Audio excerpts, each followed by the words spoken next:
Good evening, YouTube. You guys are now watching another segment of the Cali Effect. Today we are in my modified office, but I will be teaching you guys how to play RaidRaptors. That's right, this deck is like Blackwing Jr., except a little less annoying.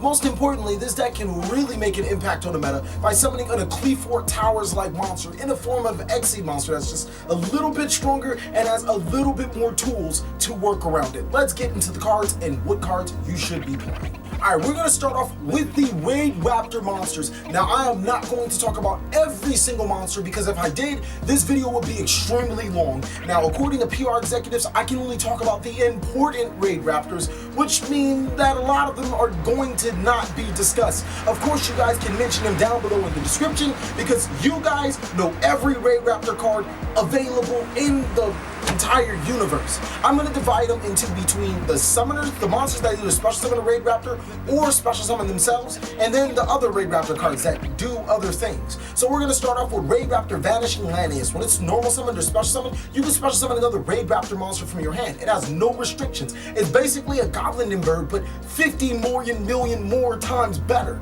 Next is RaidRaptor Pain Lanius. Now what Pain Lanius does is that you can target a RaidRaptor monster you control, special summon it, and take damage equal to the attack or defense, whichever one's lower. This RaidRaptor Pain Lanius becomes that level, and furthermore, you can't special summon any other monsters except for Winged Beasts. Next is RaidRaptor Singing Lanius. Now, if you control an Exceed monster, you can special summon this card from your hand. It being a level 4 monster kinda makes it really good. After that is RaidRaptor Fuzzy Lanius. Now with Fuzzy Lanius, it's very good, but then at the same time it makes you want to shoot yourself. Mainly because you cannot special summon any other monsters other than RaidRaptor monsters the turn you use its effect. If you control a RaidRaptor monster other than Fuzzy Lanius, you can special summon it from your hand. That's awesome. And if it's sent to the graveyard, it recruits another RaidRaptor Fuzzy Lanius from your deck to your hand. These 4 special summonable monsters I feel are the best available RaidRaptor monsters that special summon monsters from your hand or special summons themselves to your side of the field because they're all rank 4 and they allow you to go into the pertinent plays of the RaidRaptor strategy. Next on the list, what I would consider the other RaidRaptor monsters. And we're going to be talking about RaidRaptor Sharp Lanius. Now, when RaidRaptor Sharp Lanius is normal summon or special summon, you can target one monster in the field and change its battle position. Furthermore, if RaidRaptor Sharp Lanius attack this turn, you can special summon one RaidRaptor monster from your graveyard to your side of the field.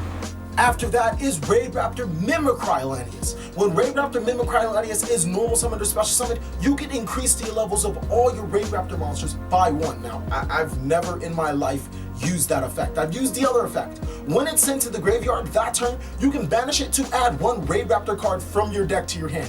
That makes that card really useful. And then the last monster, or the second to last monster I want to talk about, is RaidRaptor's Booster Strix. It's a level 4 monster that really doesn't do anything except be a level 4 monster, but if your opponent decides to attack you, you can destroy the attacking monster by banishing this card from your hand, I believe. Correct me if I'm wrong, it's right there. Last is RaidRaptor's Tribute Lanius. This arguably is the best RaidRaptor monster to Vanishing Lanius. When it's normal summoned or special summoned, you get to send one RaidRaptor card from your deck to your graveyard. That's the only effect you'll probably ever use because when it attacks and destroys a monster by battle, you can add one quick play RaidRaptor spell card from your deck to your hand. Now I'm not saying that effect is terrible, I'm saying the RaidRaptor quick play spell card is...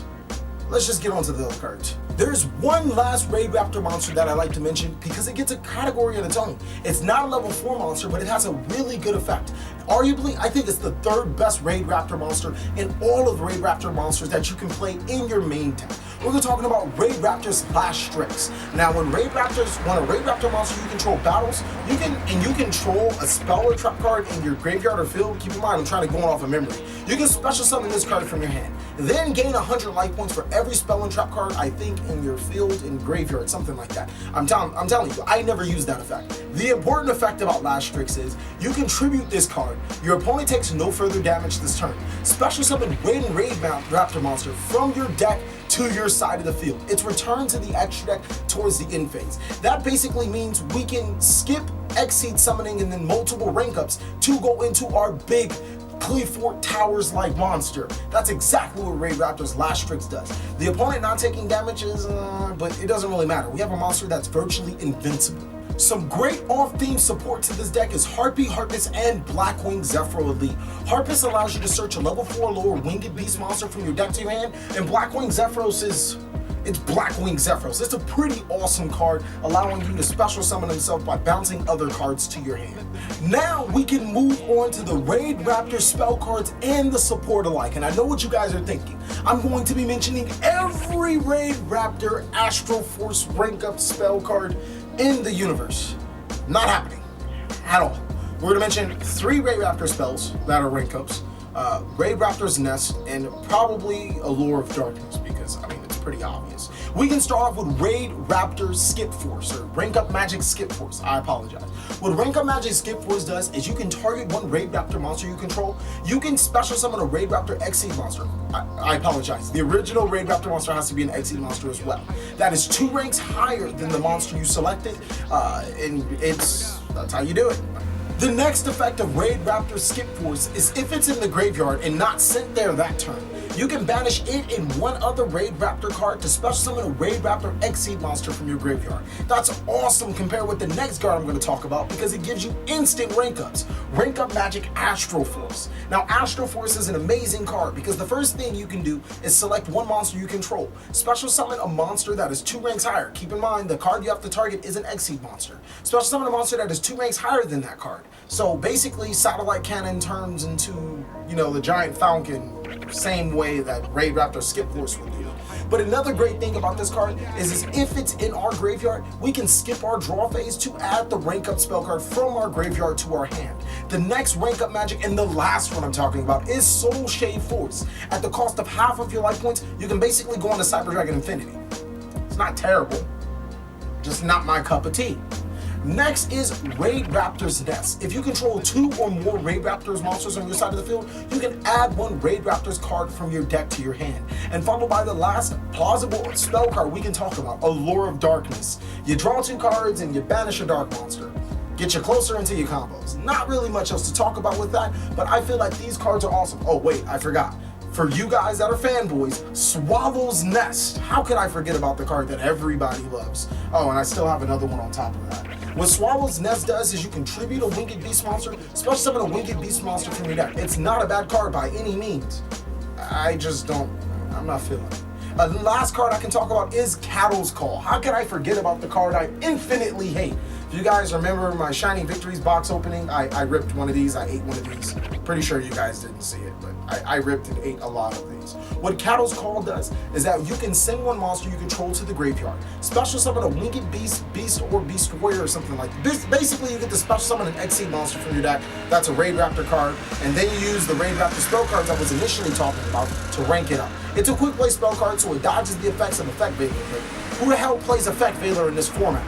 For the traps, we have RaidRaptor's Readiness. It's a really good card. It first prevents all of your RaidRaptor monsters from being destroyed by battle that turn. So, Utopia Lightning, no thanks to my RaidRaptor Falcon.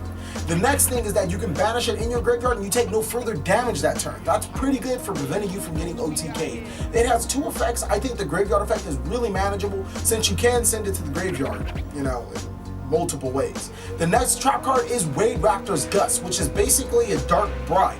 But all you have to do is control a RaidRaptor card on your side of the field. Basically, you don't have to draw, you just get to negate the activation of a spell and trap card and destroy it. On to the Exceed monsters, we have RaidRaptor's Force Strix, and its effect entails it gains 500 attack and defense points for every winged beast monster you control, other than this card. The next effect is you can detach one Exceed material to add one level 4 dark winged beast monster from your deck to your hand. So almost practically add a RaidRaptor monster from your deck to your hand, or Blackwing Zephyros. This card is the basis of the deck and allows you to keep your hands fresh, as well as give you a monster to rank up on top of that. This deck really goes ++0 advantage. It's really good at that. I'm going to skip RaidRaptor's Blaze Falcon because all of the rank up cards I mentioned rank up by 2, and he's a level 5, and we don't play level 3s. So we're going to go to RaidRaptor Revolution Falcon. And what RaidRaptor Revolution Falcon is, you can detach one material. This card can attack all of your opponent's monsters at once. Furthermore, if it battles a special summon monster, that monster's attack and defense becomes 0. That's awesome. Another thing about Blaze Falcon is that you can target one monster, one special summon monster your opponent controls. You can destroy it and your opponent takes damage. Now this card is awesome, but it doesn't even hold a candle compared to the other RaidRaptor's monsters, such as RaidRaptor's Satellite Falcon.